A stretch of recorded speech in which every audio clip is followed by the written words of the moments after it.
ธรรมระบบ FM 104.5 เมกะเฮิรตซ์รายการต่อไปเป็นรายการพลังแห่งชีวิตดำเนินรายการโดยสุนัยเหล่าหาวิวัฒน์ลุกขึ้นมาฉายแสงเถิดชีวิตเป็นเช่นเจ้าสร้างขอต้อนรับเข้าสู่รายการพลังแห่งชีวิตรายการเพื่อการสร้างแรงบันดาลใจโดยผมสุนัยเหล่าหาวิวัฒน์ผู้ดำเนินรายการมาพบกับท่านผู้ฟังทุกวันเสาร์เวลา 11 โมงถึงเที่ยงทางสถานีวิทยุเพื่อการศึกษาพระพุทธศาสนาและวัฒนธรรมคลื่น FM 104.5 เมกะเฮิรตซ์ออกอากาศณวัดฝายหินมหาวิทยาลัยเชียงใหม่จังหวัดเชียงใหม่สำหรับท่านผู้ชมที่ชมผ่านทางโซเชียลมีเดียนะครับได้ทั้ง YouTube และ Facebook โดยพิมพ์คำว่าวัดฝายหินภาษาไทยนี่แหละครับท่านผู้ฟังครับรายการของเราเป็นรายการสดในช่วง15นาทีสุดท้ายก่อนหมดรายการท่านผู้ชมสามารถโทรศัพท์เข้ามาซักถามได้นะครับที่หมายเลข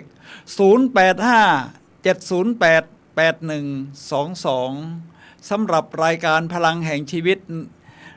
ในวันนี้นำเสนอท่านผู้ฟังเรื่องกฎแห่งความสำเร็จของกูรูซึ่งถือว่าเป็นภาคที่2นะครับโดยผมนำมาจากรายละเอียดอย่างไรทั้งหมด10ข้อด้วยกันสักครู่นะครับ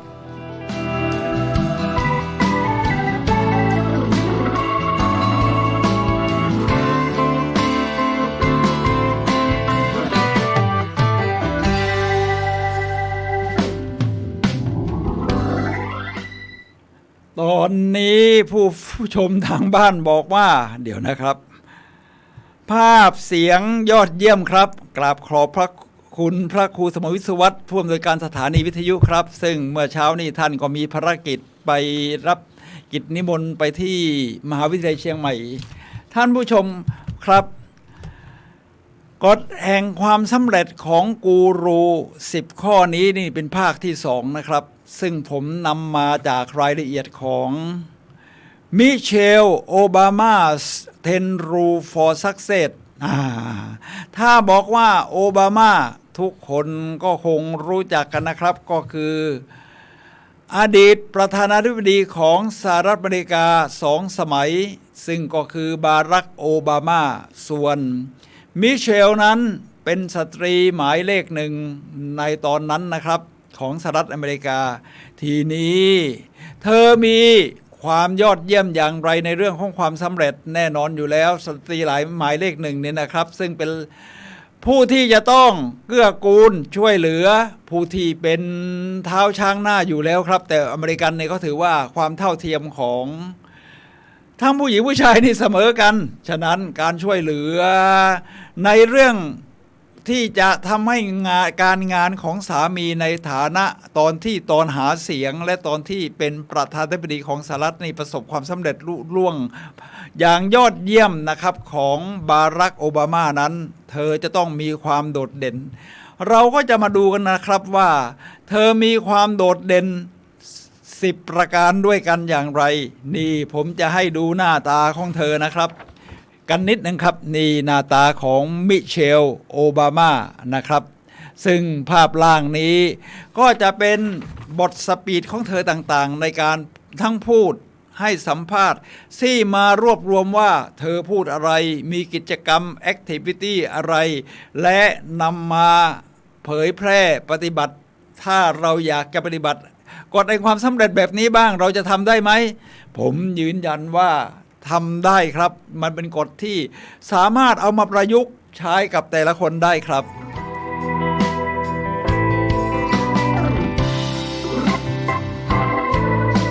ท่านผู้ฟังครับเราจะเริ่มกันที่ข้อที่1นะครับก็คือ keep moving forward ก็แปลว่าเดินไปข้างหน้า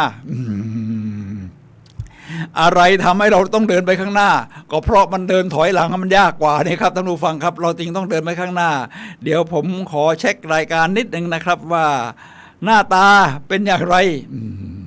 หน้าตาเดี๋ยวนี้มันเทคโนโลยีนะครับฉะนั้นจะดูสามารถเช็คดูได้เลยนี่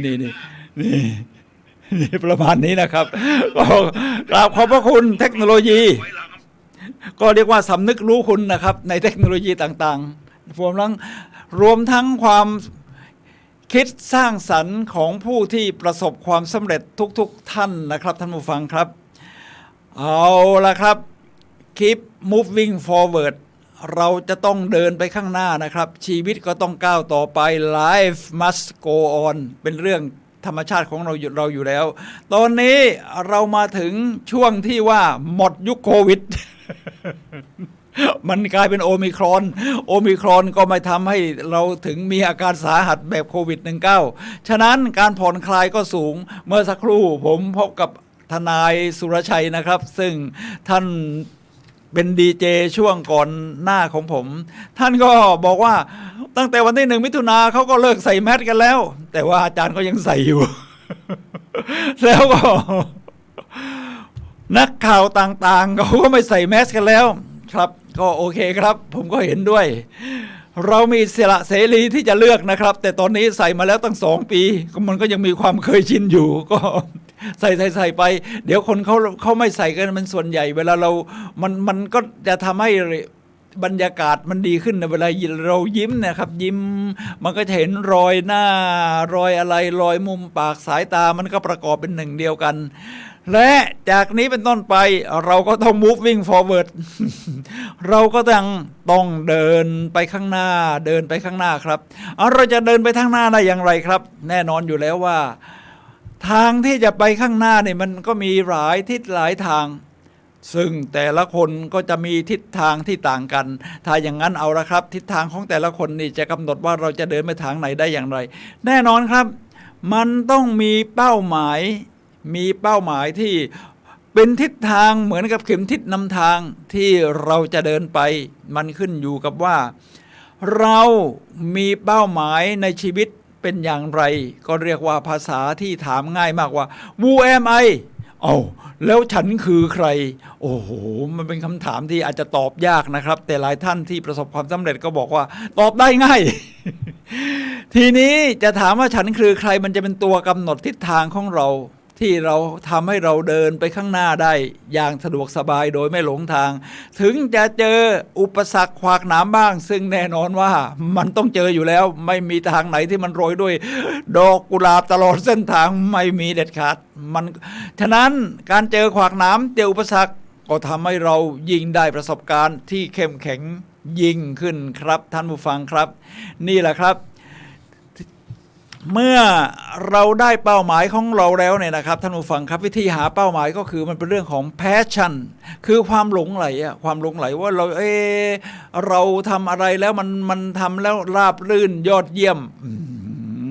ก็มันทำให้เราเดินไปข้างหน้าแบบนี้ได้ครับไม่หลงทางบางท่านอาจจะอยากเป็นจิตรกรบางท่านอาจจะเป็นนักดนตรีสีเซลโลสีไวโอลินหรือเป่าเครื่องมือแบบทำเป็ดหรือบางท่านอยากเป็นนักเขียนถ้าในสมัยนี้ก็ต้องเป็นยูทูบเบอร์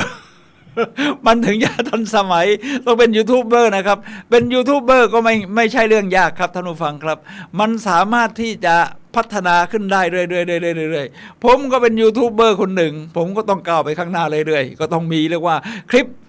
วิดีโอสะสมไปเรื่อยๆใน YouTube นะครับฉะนั้นจะทำให้เราเรียนรู้ว่าการตัดต่อมันจะมีเทคนิคอย่างไรเวลาให้เสียงเอฟเฟกต์เข้าไปนี่จะใช้เพลงอะไรประกอบจะใช้ภาพตัดต่อแบบไหนแล้วก็สั้นยาวประมาณเท่าไหร่ทำให้เราเดินไปข้างหน้าได้ง่ายขึ้นครับถ้าเรามีเป้าหมายอะไรแบบนั้นท่านผู้ฟังครับเช่นเดียวกันที่เราเห็นผู้ที่เดินไปข้างหน้า keep moving forward นี่นะครับท่านผู้ฟังครับเราจะเห็นยกตัวอย่างนักอุตสาหกรรมอย่างเฮนรี่ฟอร์ดโอ้โหสมัยก่อนนี่รถยนต์เวลาเขาจะผลิตกันเนี่ยนะครับเขาต้องเอาช่างเนี่ยนะครับเป็น10คนนะครับมาทำรุมกันคันเดียวเฮนรี่ฟอร์ดไม่เอาปฏิวัติ ทำเป็นสายพานมาแล้วใครชำนาญเรื่องไหนใส่ล้อใส่กระจกก็ใส่มันทำให้การผลิต รวดเร็วขึ้นและต้นทุนในการผลิตลดลงราคารถยนต์ของเฮนรี่ฟอร์ดหรือยี่ห้อฟอร์ดนี่ก็เลยลดลงนี่คือการเคลื่อนไปข้างหน้าเราก็เช่นเดียวกันครับเราก็ต้องเคลื่อนไปข้างหน้ามีคนถามปาโบคาซาวนักสีไวโอลินวัย95 ปี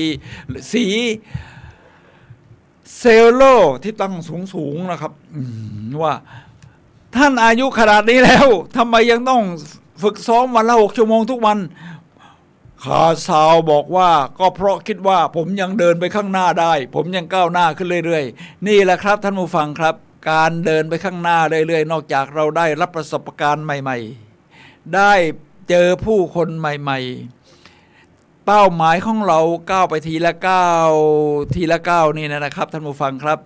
จะทำให้เราได้ทรัพยากรในระหว่างทางและการสะสมเขาเรียกว่า10,000 ชั่วโมงที่เราเคยได้ยินนะครับค่อยๆสะสม10,000 ชั่วโมงจะทำให้กลายเป็นลักษณะของความยอดเยี่ยมนี่แหละครับท่านผู้ฟังครับข้อที่1คือ keep moving forward คือรักษาการเดินไปข้างหน้าไปเรื่อยๆแม้จะทีละก้าวเดินทางหมื่นลี้เริ่มจากก้าวแรกเดินไปข้างหน้าเดินไปถอยหลังมันยากกว่าเดินไปข้างหน้าอยู่แล้วครับท่านผู้ฟังครับ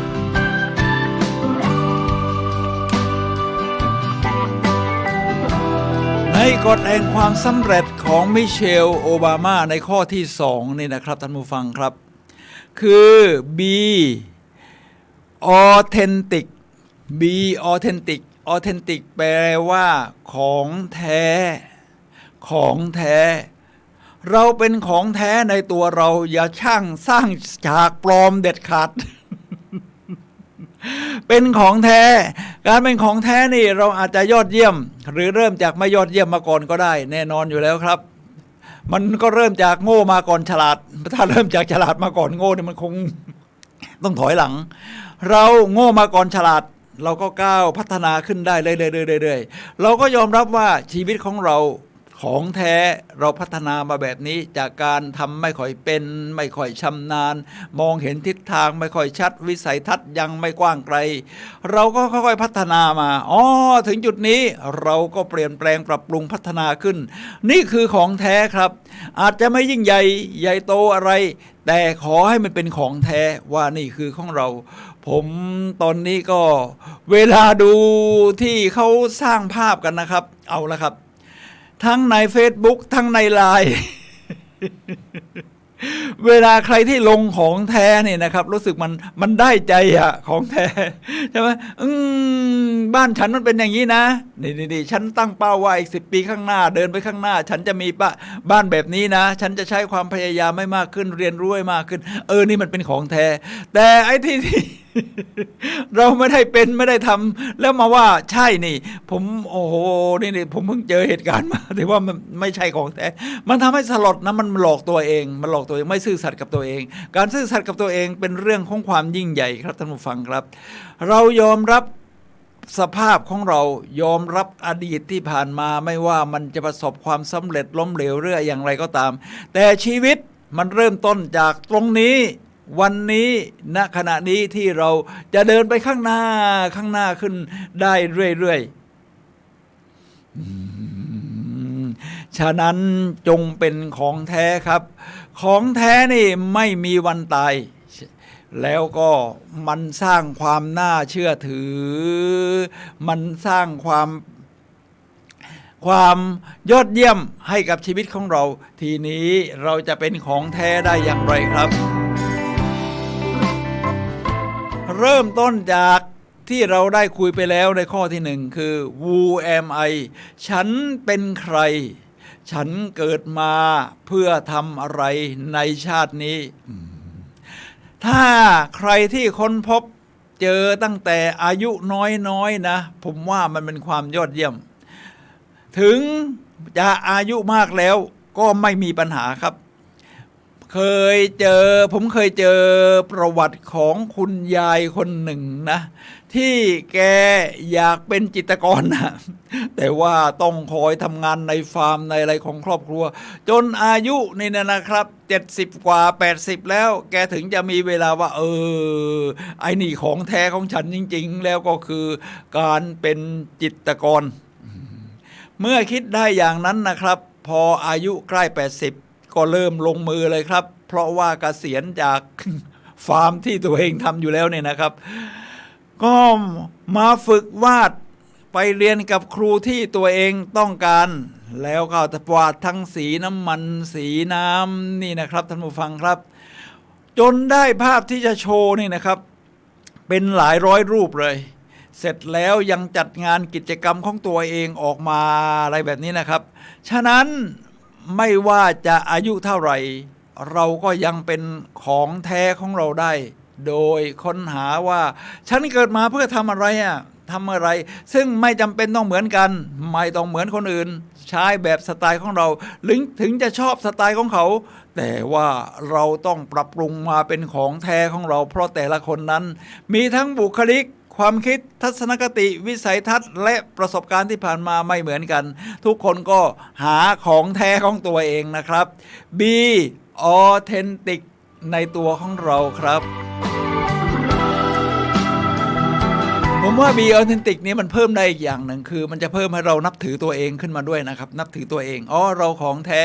เราเป็นอย่างนี้แต่เราก็ยังมีศักยภาพที่เรามั่นใจว่าเราจะพัฒนาได้อีกเดี๋ยวเราจะขึ้นสู่ข้อที่3นะครับข้อที่3ของมิเชลโอบามาคือ work hard work hard แปลว่าทำงานหนัก ผมว่ามันไม่ถึงจะต้องทำงานหนักไอ้ที่อย่างที่มันหามรุ่งหามค่ำ work hard ไม่ถึงขยันไม่มีอะไรแทนที่ความขยันได้ครับท่านผู้ฟังครับเราเมื่อได้เป้าหมายแล้วนี่เราก็ทำอย่างจดจ่อถ้ามาถึงสมัยนี้มันมีเรียกว่า work smart ทำอย่างฉลาดหลักแหลมเดี๋ยวนี้เวลาเราทำงานเนี่ยนะครับไม่ต้องไปออฟฟิศก็ได้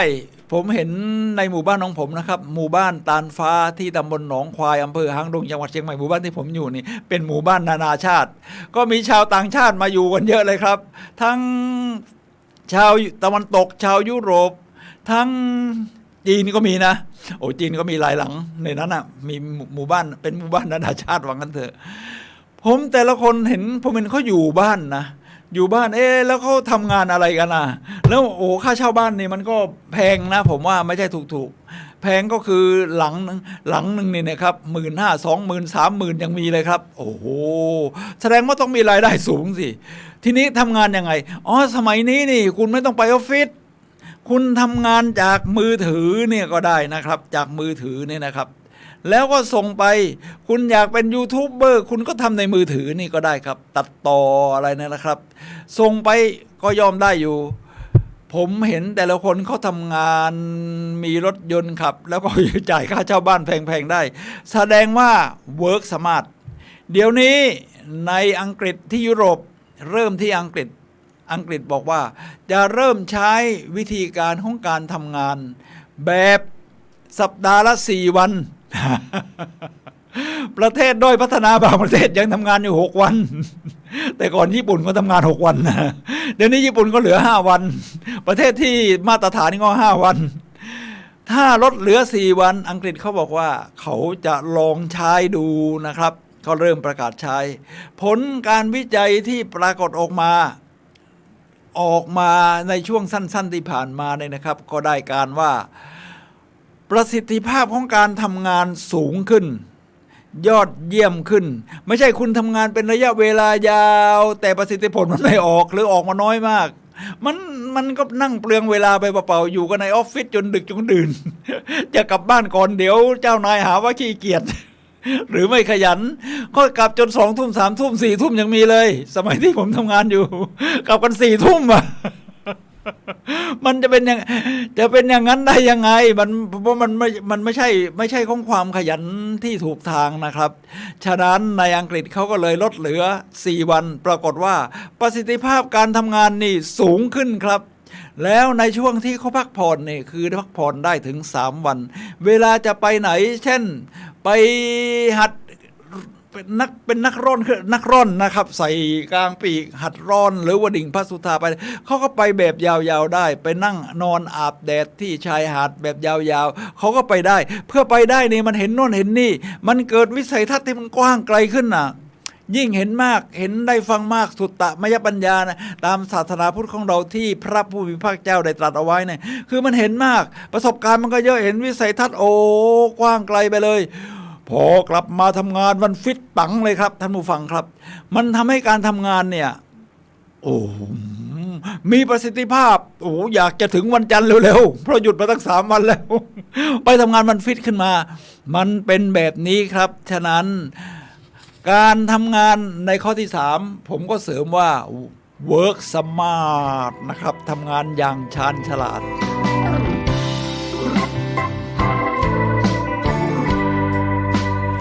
ทีนี้มาถึงข้อที่4ของมิเชลโอบามาในกฎแห่งความสำเร็จ10ข้อของเธอในชุดนี้ก็คือข้อที่4 Don't be afraid to fail อย่ากลัวที่จะล้มเหลวคนที่ไม่ประสบความสำเร็จนี่มันมีพื้นฐานยังไงนะมันมีกฎหลายข้อที่คนหนึ่งหรือใครก็ตามที่จะไม่ประสบความสำเร็จข้อที่ใหญ่มากๆข้อหนึ่งก็คือการกลัวความล้มเหลวเมื่อกลัวความล้มเหลวฉะนั้นเราอย่าไปทำมันเลยดีกว่ามันจะได้ไม่ล้มเหลวผมก็ถามว่าแล้วคนที่ประสบความสำเร็จจริงๆนั้นเนี่ยเคยล้มเหลวไหมตัวอย่างมาตรฐานคลาสสิกที่ใครๆเขาก็ยกตัวอย่างกันก็คือโทมัสเอวาเอดิสันผลิตหลอดไฟในไงห้องนี้นี่เป็นห้องที่เป็นห้องส่งออกอากาศนะครับฉะนั้นระบบเสียงจะต้องปิดต้องยอดเยี่ยมแล้วก็ห้องต้องให้มีเสียงรบกวนจากข้างนอกเขาปิดสนิทแสงเข้าไม่ได้ก็มีหลอดไฟนี่นะครับหลอดไฟนี้ผู้เป็นต้นกำเนิดก็คือโทมัสเอวาเอดิสันผมก็ถามต่อว่าโทมัสเอวาเอดิสันเขาผลิตหลอดไฟนะว่าผสมโน่นผสมนี่โลหะโน่นโลหะนี่ทำมาทำไส้ใส่แก๊สโน่นแก๊สนี่ไปแล้วมันติดผลึบทันทีหรือเปล่าใช่มันติดผลึบแล้วมันก็ดับเลย เขาทดลองแล้วก็ล้มเหลวเรียกว่าล้มเหลวก็ยังได้อยู่มันชัดเพราะมันติดแล้วมันผลึบมันก็ดับหรือบางทีมันก็ไม่ติด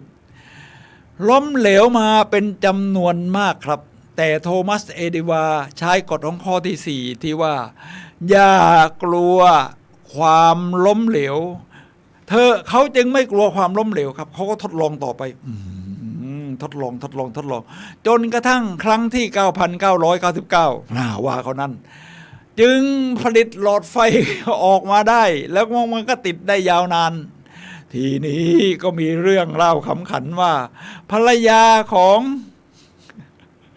เอวาเอดิสันโทมัสเอวาเอดิสันบอกว่านี่เธอหลับนอนได้แล้วมันรู้สึกแสบตาเหลือเกินเพราะว่าหลอดไฟที่ทดลองมันเกิดติดขึ้นมาฉะนั้นในเรื่องของความล้มเหลวนี่นะครับท่านผู้ฟังครับมันจะต้องมีอยู่แน่นอนถ้าจะไปถามกูรูทั้งหลายหรือผู้ที่ประสบความสำเร็จทั้งหลายไม่ว่าจะเป็นใครก็ตามเนี่ยนะครับล้วนแต่ล้มเหลวมาแล้วทั้งสิ้นจะให้ผมยกตัวอย่างผู้ที่ประสบความสำเร็จอย่างยอดเยี่ยมอย่างผมเป็นวิทยากรสร้างด้านการสร้างแรงบันดาลใจที่รับฝึกอบรมให้กับหน่วยงานต่างๆทั้งภาคเอกชนและภาครัฐนี่นะครับท่านผู้ฟังครับผมก็ศึกษาวิธีการของกูรูทั้งหลายในด้านของการจัดฝึกอบรมสร้างแรงบันดาลใจก็ขอยกตัวอย่างแอนโทนีโรบินส์นักสร้างแรงบันดาลใจระดับโลกแอนโทนีโรบินส์เนี่ยตอนช่วงแรกของชีวิตก็ล้มเหลวอย่างมหาศาลเอาลองคิดดูสิเช่าบ้านนะครับเช่าอพาร์ตเมนต์พอถูกแม่เตะโด่งมาตั้งแต่อายุ18ได้ออกนอกบ้าน ก็ต้องไปเช่าอพาร์ตเมนต์หลังเล็กเป็นพานโรงคิดดูดิแล้วที่ล้างจานซิงค์อะไรก็ไม่มีก็ต้องล้างในอ่างอาบน้ำแล้วนี่คือความล้มเหลวในช่วงต้นๆของชีวิตนะครับท่านผู้ฟังครับแล้วมันประสบความสำเร็จได้ยังไงมันอยู่ที่การตัดสินใจว่าถึงล้มเหลวก็ไม่เป็นไรฉันจะใช้กฎข้อที่1คือเดินหน้าไปเรื่อยๆเขาก็ไปเข้าเก็บเงินที่ได้จากการเป็นพานโรงฝึกโน่นฝึกนี่เข้าสัมมนาฝึกอบรมแล้วก็ไปฝึกอบรมในหลายๆจุดที่ทำให้แอนโทนีโรบินกลายเป็นนักพูดที่ยอดเยี่ยม ทีนี้ใหม่คนหนึ่งครับแจ็คแคนฟิลด์ผู้เขียนหนังสือ Chicken Soup for the Soul ซึ่ง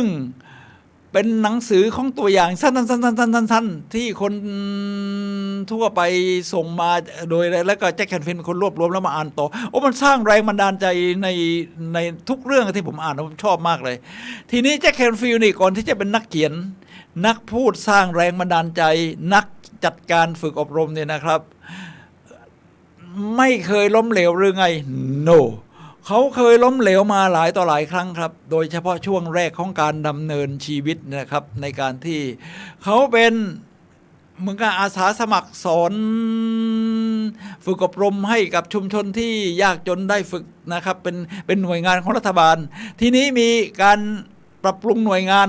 พอมีการปรับปรุงหน่วยงานหรือ reorganization เนี่ยนะครับมันก็ต้องมีบางคนที่จะต้องถูกปลดออกไปปรากฏว่าแจ็คแคนฟิลด์อยู่ในนั้น อยู่ในนั้นนะครับอยู่ในนั้น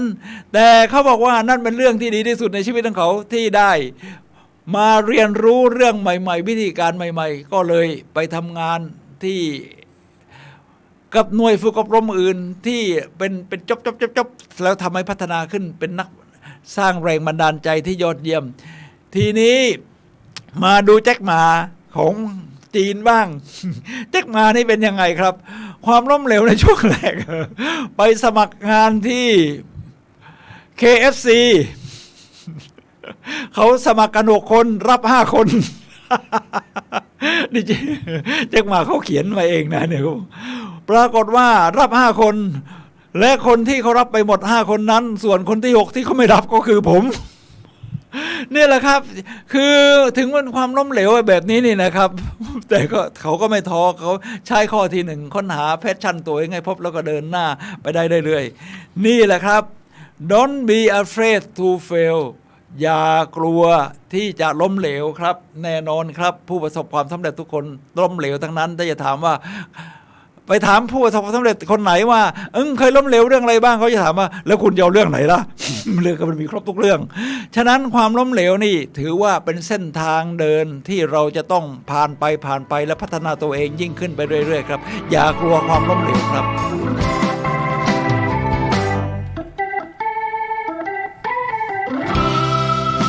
ท่านผู้ฟังครับกฎแห่งความสำเร็จข้อที่5 Choose your own path นี่คือเรื่องใหญ่นะ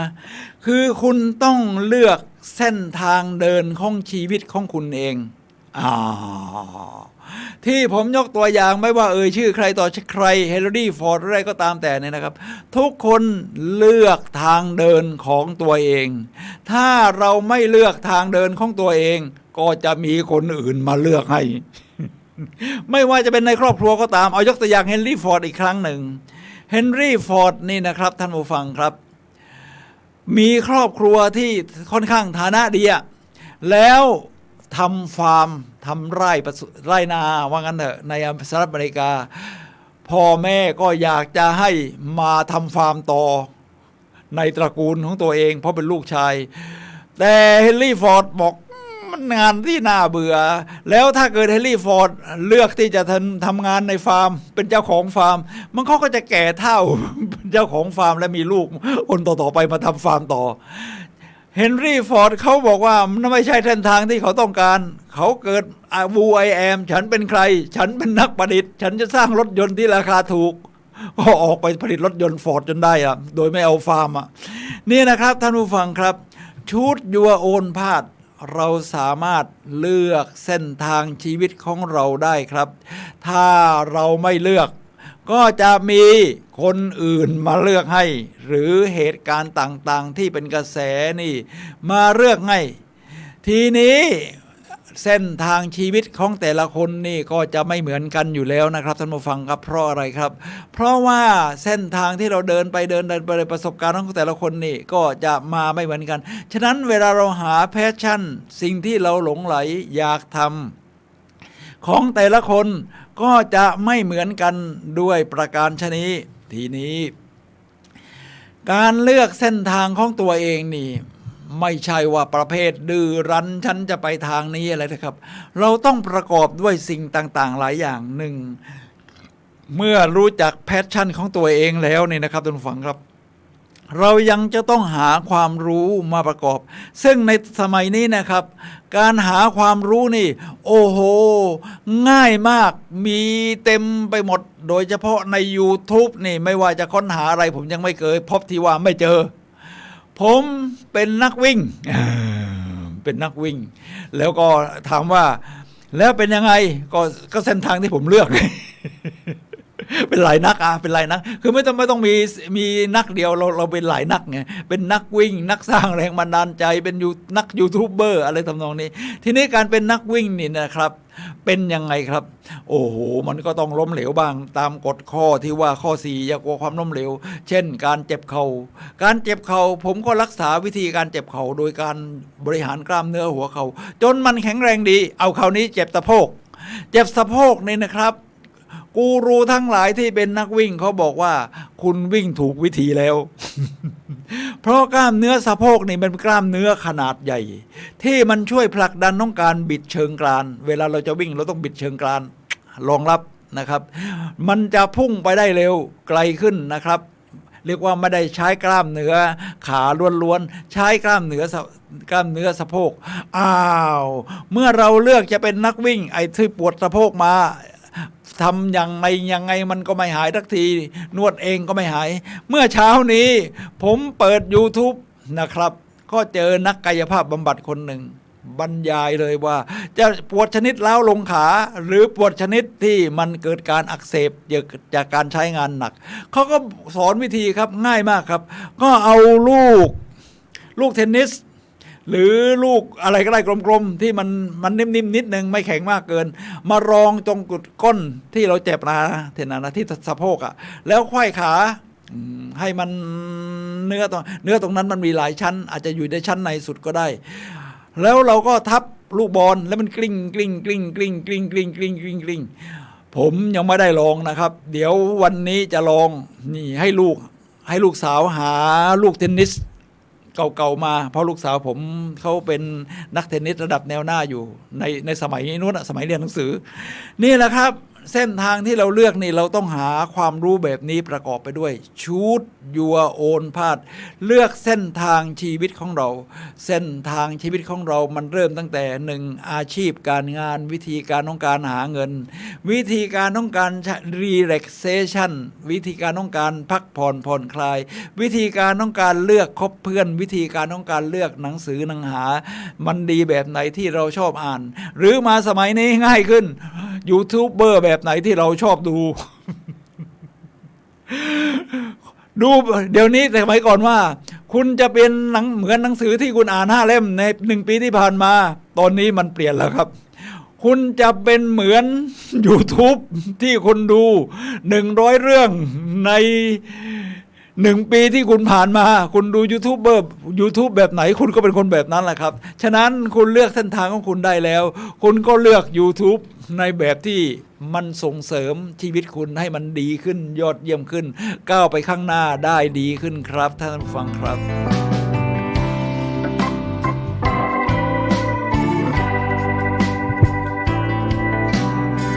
ท่านผู้ฟังครับขณะนี้ท่านกำลังรับฟังรายการพลังแห่งชีวิตรายการเพื่อการสร้างแรงบันดาลใจโดยผมสุนัย เลาหาวิวัฒน์นะครับผู้ดำเนินรายการมาพบกับท่านผู้ฟังทุกวันเสาร์เวลา 11 โมงถึงเที่ยงทางคลื่น FM 104.5 เมกะเฮิรตซ์เชียงใหม่นะครับแล้วนี่ผมก็เช็คเฉยๆครับเช็คเฉยๆหรือจะดูทางโซเชียลมีเดียได้ทั้งนี่ช่อง YouTube นี่ช่อง Facebook นะครับซึ่งก็ขอบคุณมากสำหรับทุกท่านที่ติดตามนะครับท่านผู้ฟังครับตอนนี้เราพูดถึงกฎแห่งความสำเร็จของกูรูในภาคที่2ซึ่งผมนำเรื่องนี้จากความสำเร็จของอดีตสตรีหมายเลข1ของประเทศสหรัฐอเมริกาคือมิเชลโอบามานะครับตอนนี้เราพูดมาแล้วในกฎแห่งความสำเร็จ5ข้อเราจะขึ้นกฎข้อที่6ครับในกฎข้อที่6บอกว่า earn success เรียกว่าสะสมความสำเร็จที ทีนี้เราอาจจะเห็นคนที่ประสบความสำเร็จที่ยิ่งใหญ่โอ้โหโคลัมบัส เดินทางไปค้นพบทวีปใหม่ที่อเมริกายิ่งใหญ่มากบางคนเขียนหนังสือออกมาเป็นเบสเซลเลอร์อย่างแจ็คแคนฟิลด์ผมก็ถามว่าคนพวกนี้ วันดีคืนดีเขียนหนังสือประเภทเบสเซลเลอร์ออกมาเลยหรือเปล่า No มันไม่ใช่ครับท่านผู้ฟังครับเราต้องเริ่มจากการสะสมความสำเร็จเล็กๆน้อยๆก่อนมันเริ่มได้ยังไงครับถ้าเราอยากเป็นนักเขียนยกตัวอย่างนักเขียนเราเป็นได้หลายนักอยู่แล้วเอาเดี๋ยวจะยกตัวอย่างนักเดินก่อนแล้วกันนักวิ่งถ้าเป็นนักวิ่งโดยคุณไม่เคยวิ่งมาก่อนเลยในชีวิตไอ้ยาเวลาจะวิ่งนี่มันก็สาหัสนะทั้งกล้ามเนื้อทั้งกระดูกกระเดี่ยวมันก็จะเคล็ดขัดยอกตึงไปหมดถ้าอย่างนั้นวิธีการคือไปซื้อรองเท้าไม่ว่าจะไนกี้นิวบาลานซ์ผมใช้นิวบาลานซ์เพราะมันถูกกับฝ่าเท้าผมโทษนะครับถูกกับฝ่าเท้าผมมันมีหน้าเล็กหน้าใหญ่ 2E 2E 4E อะไรเงี้ยนะครับเอาละครับเมื่อซื้อรองเท้ามาแล้วมันก็เหมือนกับบีบบังคับให้คุณจะต้องวิ่งทีนี้คุณไปวันแรกคุณวิ่งทันทีไม่ได้นะ5 กิโลนี่ก็เป็นเรื่องเลยคุณก็จะต้องเริ่มเดินก่อนแน่นอนอยู่แล้วใช่ไหมเพราะเราไม่เคยเป็นนักวิ่งมาก่อนคุณก็สะสมความสำเร็จโดยการเป็นนักเดินก่อนจุกจักจุกจักจุกจักจุกจักจุกจักวันแรกเดินสัก5 นาที10 นาทีพอรู้สึกมันเมื่อยแล้วมันพอกลับไปบ้านก็จะแค่ขัดยอกอยู่บ้างก็พักฟื้นสักวันหนึ่งนะครับวันมะรืนค่อยไปเดินใหม่นี่สะสมความสำเร็จวันแรก10 นาทีวันที่2เดิน15 นาทีพอครบนี่สะสมเป็นครั้งที่2พอครบสัปดาห์ทำยังไงครับคราวนี้จะลองวิ่งบ้างละจะลองวิ่งเอาถ้าอย่างนั้นคราวนี้ได้สักประมาณ20 นาทีแล้วจะลองวิ่งสัก5 นาทีฉะนั้นคุณจะต้องเดินก่อนนะครับให้ร่างกายมันวอร์มสะสมความสำเร็จโดยการวอร์มเดิน10 นาทีวิ่งอีก5 นาทีแล้วก็คูณดาวอีก5 นาทีครบ20 นาทีวันต่อไปคุณก็จะเพิ่มการวิ่งได้เป็นเพิ่มขึ้นนะครับนี่สะสมความสำเร็จเพิ่มขึ้นเป็นวิ่งจาก5 นาทีเป็น10 นาทีเป็น20 นาทีจนวิ่งได้ถึง1 ชั่วโมงอย่างนี้เป็นต้นแม้กระทั่งโอ้โหมันสำเร็จจากการซ้อมแล้วก็อยากจะไปแข่งบ้าง หรือโรงงานที่เขาจัดวิ่งกันบ้างตอนนี้ก็เริ่มมีจัดงานเยอะแยะนะครับก็ที่ผมอยู่ที่ตำบลหนองควายนะครับอำเภอหางดงจังหวัดเชียงใหม่ก็มีนักวิ่งระดับชาตินะครับที่บ้านเกิดเขาอยู่ที่ตำบลหนองควายเมื่อ2 สัปดาห์ก่อนเขาจัดวิ่งหนองควายเทรนก็คือวิ่งแบบทางที่มันไม่ได้เรียบปกติแบบสนามเนี่ยนะครับคือมันมีขึ้นมีลงเข้าป่าเข้าดอย ออกมามันก็วิ่งเทรนนะครับวิ่งเทรนก็เข้าป่าไปบ้างวิ่งบนถนนบ้างสลับกันไป20 กิโลเมตรโอ้โหคุณรู้สึกว่ามันยาวไปไม่ไหวเพิ่งซ้อมมาได้แค่5 กิโลเมตรคุณก็ไปวิ่งฟันรันก่อนเขามีฟันรันเขามีตั้งแต่3 กิโลเมตรถึง5 กิโลเมตรใช่ไหมครับคุณก็โอ้โห5 กิโลเมตรเวลาไปวิ่งแข่งกันทุกคนเขาวิ่งเร็วเพจ6เพจ5เพจ6กันหมดคุณก็วิ่ง3 กิโลเมตรก่อนสะสมความสำเร็จจนกระทั่งมันเพิ่มขึ้นเรื่อยๆก็กล้าวิ่งแบบมินิมาราธอนผมนี่แม้จะอายุมากค่อยๆสะสมแบบนี้นะครับว่าเราซ้อมเดินมาก่อนซ้อมวิ่งนิดหน่อยก็ลงแข่งฟันรันแล้วก็ลองดูมินิมาราธอนบ้างสิ 10 กิโลเมตรครั้งแรกเนี่ยโอ้โหสาหัสเลย10 กิโลเมตรนี่สำหรับเราเนี่ยนะแต่มันก็เข้าเส้นชัยได้ก็โอเคมันใจมันก็ฮึกเหิมขึ้นประสบความสำเร็จพอลงครั้งต่อไปเขาบอกมินิมาราธอนแต่ไม่บอกกิโลชัดเจนกลายเป็น13 กิโลเมตรโอ้คราวนี้สาหัสแต่มันก็เป็นการสะสมนะครับท่านผู้ฟังครับฉะนั้นนอกจากเรื่องวิ่งเรื่องอื่นๆเราก็สะสมความสำเร็จได้คุณอยากเป็นนักพูดสร้างแรงบันดาลใจโอ้โห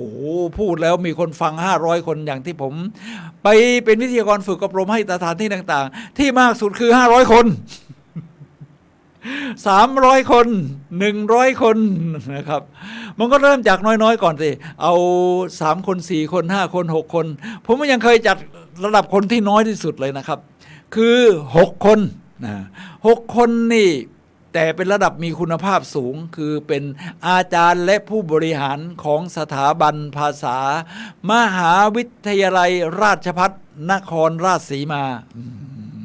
บรรยาย6 คนแล้วก็สะสมก่อน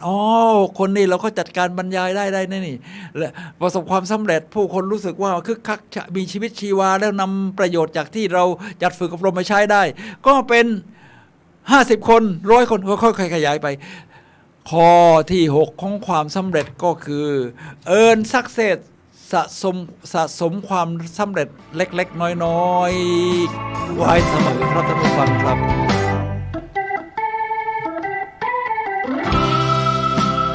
กฎแห่งความสำเร็จข้อที่7คือ take your role seriously take your role seriously นี่ก็คือหมายความว่าในบทบาทของคุณเนี่ยคุณเอาจริงเอาจังกับมันคุณเอาจริงเอาจังกับมันในบทบาทของคุณ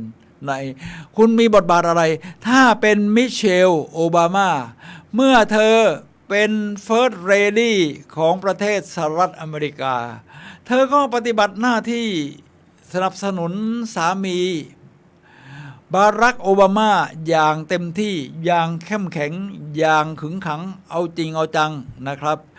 สามีเดินทางไปที่ไหนในจังหวะนี้ควรจะมีคู่ครองไปด้วยเพื่อประกอบให้เห็นว่าครอบครัวของเรานั้นอบอุ่นเป็นตัวอย่างของครอบครัวของคนในอเมริกาเธอก็ไปทุกที่แบบนี้มันเรียกว่าปฏิบัติหน้าที่ด้วยความเข้มแข็งทีนี้เมื่อมิเชลโอบามาพ้นสมัย8 ปีคือเป็น2 สมัยนี้นะครับเป็น First Lady มาเป็นบุคคลที่เหมือนกับเกษียณแล้วเนี่ยครับแต่เธอก็ยังไม่ทิ้งบทบาทเธอสร้างบทบาทใหม่ขึ้นมาคือการเป็นนักพูดสร้างแรงบันดาลใจโอ้โหใครก็อยากฟังจากคนที่ประสบความสำเร็จมาแล้วไม่ใช่เอาแต่อ่านหนังสือมาบรรยายมันต้องมีทั้งประสบการณ์โดยตรงเผชิญความล้มเหลวเผชิญความสำเร็จผสมผสานกันไปท่านผู้ฟังครับการพูดของเธอนี่มันสร้างความยอดเยี่ยมนะครับทั้งความมั่นใจทั้งบทบาทของวิทยากรผู้บรรยายทั้งฉากต่างๆทั้งน้ำเสียงมันไปพร้อมกันแบบนี้ครับฉะนั้น take your role seriously ก็คือไม่ว่าท่านจะเป็นนักอะไรก็ตามแต่นะครับท่านก็เอาจริงเอาจังกับมันแล้วเมื่อนั้นกฎแห่งความสำเร็จข้อที่9ที่7ก็จะสนับสนุนท่านให้สำเร็จยิ่งขึ้นครับ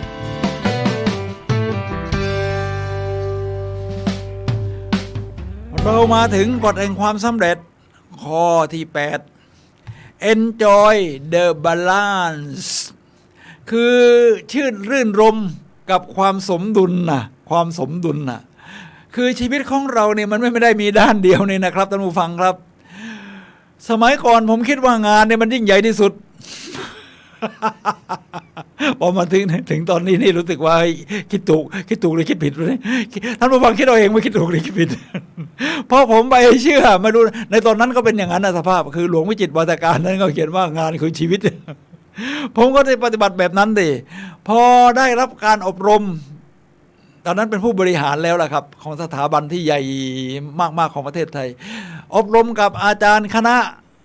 ครุศาสตร์จุฬาลงกรณ์มหาวิทยาลัยถึงเป็นอาจารย์ทางด้านจิตวิทยามาสอนให้ทุกคนพูดว่าชีวิตคืออะไร มันเป็นการอบรมที่สุดยอดนะครับทุกคนก็บอกว่าชีวิตคือความรื่นรมชีวิตคือการเดินทางอะไรพอคุณสุนัยขึ้นไปบ้างชีวิตคืองานอาจารย์ทำหน้าสลดเลย เป็นอาจารย์สุภาพสตรีนะครับทีแรกหน้าก็ดูดีอยู่นะสวยพอใช้ได้พอฟังคุณสุนัยพูดอาจารย์หน้าสลดเลยชีวิตคืองานเหรอผมบอกใช่เอาไปจากไหนเอาไปจากหลวงวิจิตรวาทการ ท่านผู้ฟังครับมันไม่ใช่งานด้านเดียวคนที่ประสบความสำเร็จในงานแต่ครอบครัวแตกสลายมันจะคุ้มกันไหมครับมันไม่คุ้มครับกับชีวิตของเราเอาแต่งานด้านเดียวเอาเด่นเอาดังอยู่คนเดียวนะครอบครัวครอบครัวก็มาดูแลทิ้งเอาไว้อย่างนั้นนะครับหรือไม่เอาเพื่อนเอาฝูงเลยไม่สังคมเลยไม่มีการแบ่งปันไม่มีการให้ไม่ครับพอมาถึงยุคนี้นะครับกทม.ที่กรุงเทพเนี่ยนะครับผมว่าโชคดีที่ได้คุณชัดชาติเนี่ยมาเป็นผู้ว่าการผมว่าท่านบาลานซ์ชีวิตได้ดีท่านมีบุตรชายคนเดียว แต่ว่าพิการทางหูคือหูหนวก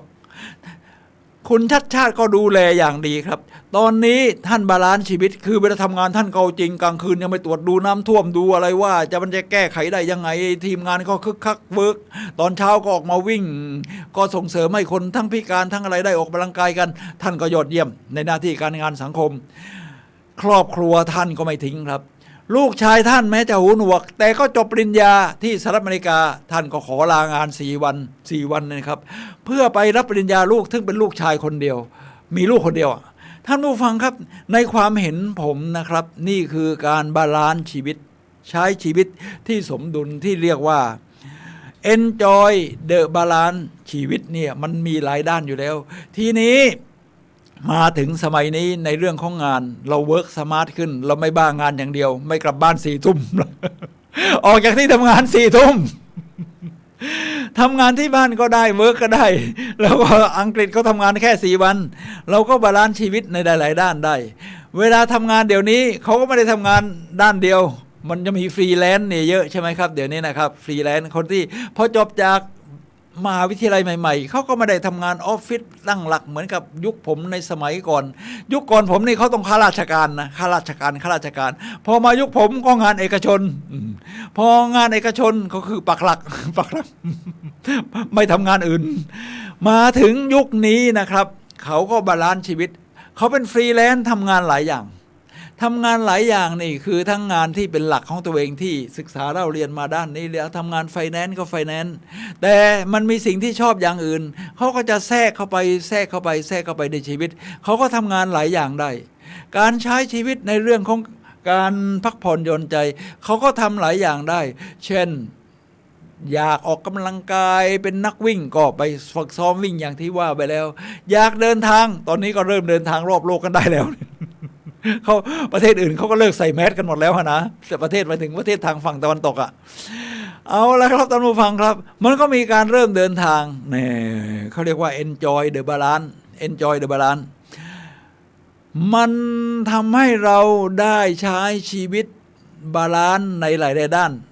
ผมก็ไม่รู้ว่าคิดถูกคิดผิดอาจจะเป็นความชอบของแต่ละคนบางคนนี่มีรายได้มหาศาลนะแต่ว่าเอาเงินเอาทองที่เป็นรายได้มหาศาลเนี่ยไปซื้อของสะสมก็เป็นแพชชั่นของท่านโอเคแต่มาคนยุคใหม่เนี่ยนะครับท่านผู้ฟังครับเขาไม่เอาเงินไปซื้อของซึ่งมันเห็นแป๊บสักพักหนึ่งมันอาจจะเบื่อนะแต่คนที่เขาชอบจริงๆก็อาจจะเป็นสไตล์หนึ่งแต่เขาจะซื้อประสบการณ์เช่นการเข้าสัมมนาดีๆตอนนี้ก็เริ่มมีสัมมนาใหญ่ๆแล้วนะครับทั้งในประเทศไทยและต่างประเทศเพราะว่ามันหมดยุคโควิดแล้วนี่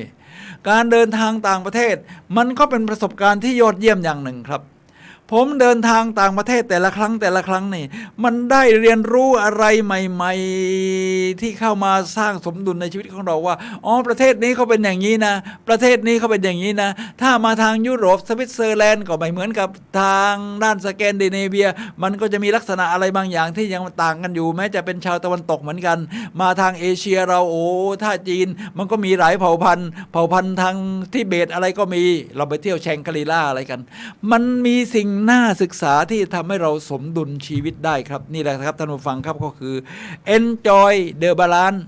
ใช้ชีวิตทั้งหน้าที่การงานและการใช้ชีวิตในทุกๆด้านอย่างสมดุลครับท่านผู้ฟังครับ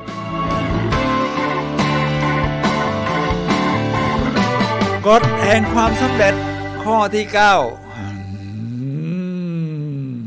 9คือ do what is hard ทำในสิ่งที่มันดูเหมือนยาก คนส่วนใหญ่เอาง่ายๆก่อนผมอ่านหนังสือของไบรอันเทรซี่ซึ่งเป็นนักเขียนนักสร้างแรงบันดาลใจแม้จะอาวุโสแล้วนะครับแต่บทความของท่านก็ยังสุดยอด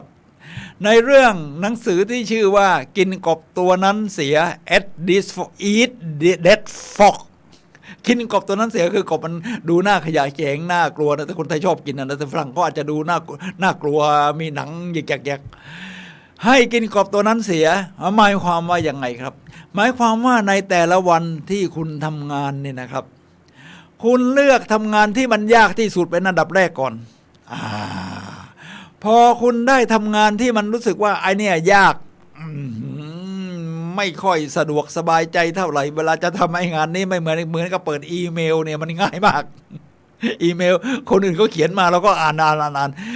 เขาก็จะไม่เปิดอีเมลก่อนเขาจะทำงานที่ยากก่อนเช่นตั้งใจจะเขียนบทความวันนี้เอาหัวข้อนี้เช่นผมจะเตรียมรายการวิทยุนี่นะครับวิทยุรายการพลังแห่งชีวิต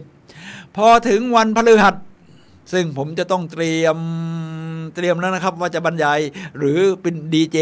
จะพูดเรื่องอะไรในวันเสาร์ที่จะถึงผมก็จะทำสิ่งนี้ก่อนวันแรกเลยตื่นเช้าขึ้นมาทำสิ่งนี้ก่อนหลังจากรับประทานอาหารเรียบร้อยแล้วก็จะค้นข้อความว่าอย่างไหนที่เราสะสมชื่อเรื่องเอาไว้เนี่ยนะครับโอ้โหมันมีเรื่องที่จะพูดเยอะแยะตรงไหนที่มันสร้างแรงบันดาลใจในช่วงนี้ที่สุดก็ในความสำเร็จ10 ข้อของมิเชลโอบามาเอาเรื่องนี้แหละเราก็ศึกษาหาข้อมูลรวบรวมเรียกเรียงมันได้10 ข้อด้วยกันแบบนี้มันเป็นงานยากเป็นงานหนักแต่เมื่อเราเริ่มใช้ชีวิตต่างจากจุดตรงนี้นะครับทำให้งานอื่นๆที่จะทำในระหว่างวันนี่มันเป็นเรื่องง่ายเอาในแต่ระหว่างวันอย่างอาจารย์สุนัยทำอะไรบ้างล่ะนอกจากไปบรรยายเวลาไปบรรยายเราก็ต้องเตรียม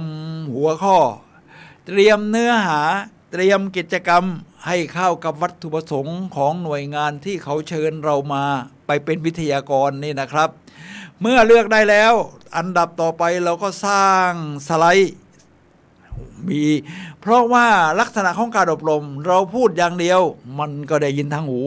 แต่ถ้าเขาเห็นภาพด้วยมันก็จะทำให้การเข้าใจจดจำได้ง่ายขึ้นยิ่งขึ้นแล้วกิจกรรมล่ะจะต้องเตรียมอะไรเราก็จะเตรียมว่าถ้าตรงนี้มันเกิดคินเนสติกมีการเคลื่อนไหวของร่างกายให้เข้ากับเนื้อหาที่เราบรรยายนั้นด้วยมันจะทำให้การจำนี่มันฝังแน่นลงมาในจิตใต้สำนึกเพราะคำพูดทำให้เราจำได้ในช่วงของจิตที่เรียกว่าจิตสำนึกแต่ถ้ามันคินเนสติกร่างกายโก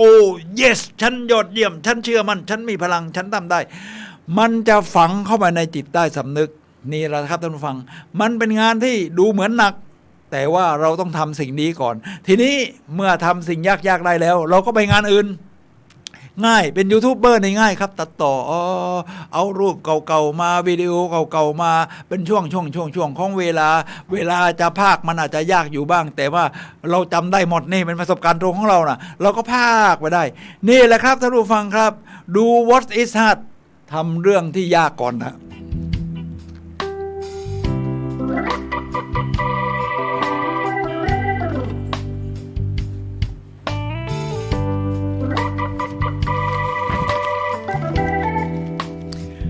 ท่านผู้ฟังครับ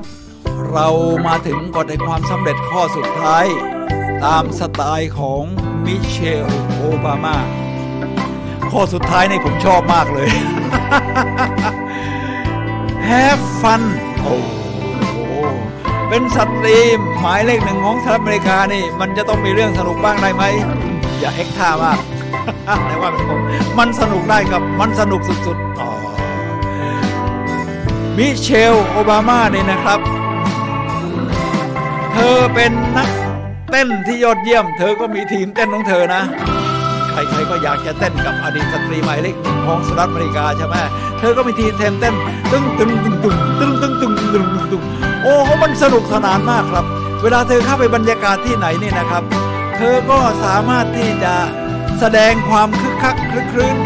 ได้เลยเช่นเธอนั่งมากับทีมงานของเธอนะครับเพราะเธอก็ร้องเพลงกันมาในรถตลอดครับโอ้ผมว่าสตรีหมายเลข 1นี่ร้องเพลงสนุกแบบนี้ได้เนี่ยมันชีวิตมันสุดยอดจริงไหมครับทีนี้มาดูเมืองไทยบ้างต้องคุณชัดชาติอีกครับผู้ว่าราชการกรุงเทพมหานครเนี่ยนะครับผมไปดูงานที่ดูในคลิปวิดีโอ YouTube เนี่ยมันมีอะไรก็ดูได้หมดเลยผมอยากดูอะไรมันมีอะไรหมดใน YouTube เขามีงานนฤมิต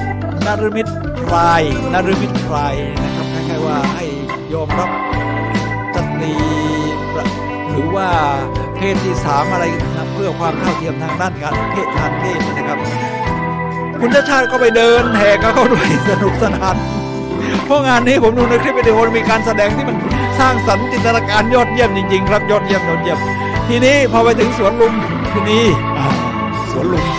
เขาก็มีการแสดงดนตรีคุณชัดชาติแกก็แฮปฟันสนุกสนานครับแกก็ออกไปเต้นของแกคนเดียวลง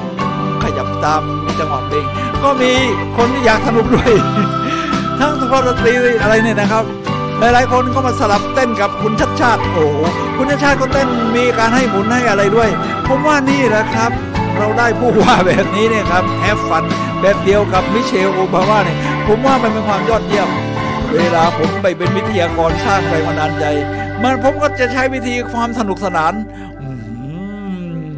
บางทีทั้งผู้ฝึกอบรมทั้งวิทยากรอาจารย์สุนัยเราก็ออกมาเต้นด้วยกันเลยครับจึงจังที่เต้นได้แบบนี้นะครับเพราะว่าผมไปเต้นแอโรบิกเป็นประจำทำให้ร่างกายมันหูเนี่ยมันหาจังหวะหาอะไรได้ชัดเจนขึ้นนี่แหละครับท่านผู้ฟังครับชีวิตมันต้องสนุกสนานชีวิตจะเดินไปตามเส้นทางไหนนี่ขึ้นอยู่กับคุณที่คุณนิยามมันนะครับถ้าคุณขึ้นอยู่กับที่คุณนิยามมันถ้าคุณจะนิยามนี่นะครับถ้าคุณจะนิยามว่าชีวิตคือการต่อสู้มันเข้าไปแบบแต่ถ้าคุณบอกว่าชีวิตคือความสนุกสนานคุณก็จะไปอีกแบบหนึ่งนะครับท่านผู้ฟังครับนี่แหละครับนี่คือกฎ10ข้อแห่งความสำเร็จของกูรูในภาคที่2ที่ผมรวบรวมมาต้องขออภัยด้วยในตอนท้ายๆนี่ผมเปิดเพลงไปด้วยพูดไปด้วยแต่เสียงผมคงจะดังกว่านะ เพราะตอนนี้ไม่ได้ใช้หูฟัง